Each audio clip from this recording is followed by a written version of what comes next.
கர்த்தருடைய பரிசுத்த நாமத்திற்கு மகிமை உண்டாவதாக. இன்றைய வசனம் எபிரேயர் 4:16 பார்க்கும்பொழுது, நாம் இரக்கத்தை பெறவும் ஏற்ற சமயத்தில் சகாயம் செய்யும் கிருபை அடையவும் தைரியமாய் கிருபாசன தண்ணில் சேரக்கடுவோம். அப்போ நம்முடைய வாழ்க்கையில் ஆணுடைய இரக்கம் இல்லாமல் நம்மளால் எந்த நன்மைகளையும் பெற்றுக்கொள்ள முடியாது.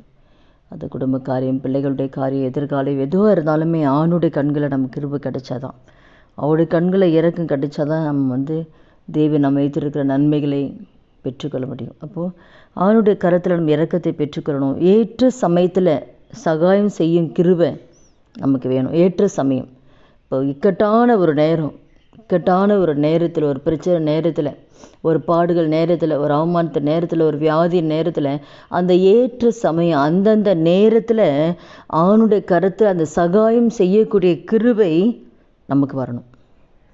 அந்தந்த நேரத்தில், ஏற்ற நேரத்தில் ஆணுடைய கண்கள்லேருந்து அந்த சகாயம் செய்யக்கூடிய கிருபை நமக்கு வரணும்னா நம்ம இங்கே தான் போனோம். தைரியமாய் கிருபாசன தண்டையில் சேரக்கடுவோம். அப்போது தைரியமாய் கிருபாசன ஆண்டுடைய சமூகத்துக்கு நம்ம போகணும்.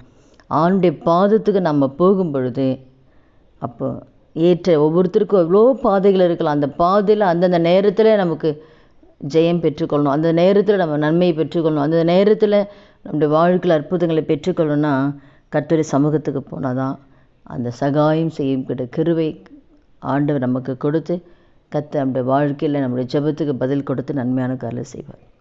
அதனால் கூட அந்த சகாயம் செய்யும் கிருபை நமக்கு கிடைக்க, ஆண்டோட கண்களில் இறக்கம் கிடைக்க, நம்ம ஆண்டுடைய சமூகத்துக்கு போய் ஒவ்வொரு நாளும் ஜெபிக்கலாம் என்று ஒப்புக் கொடுக்கலாம்.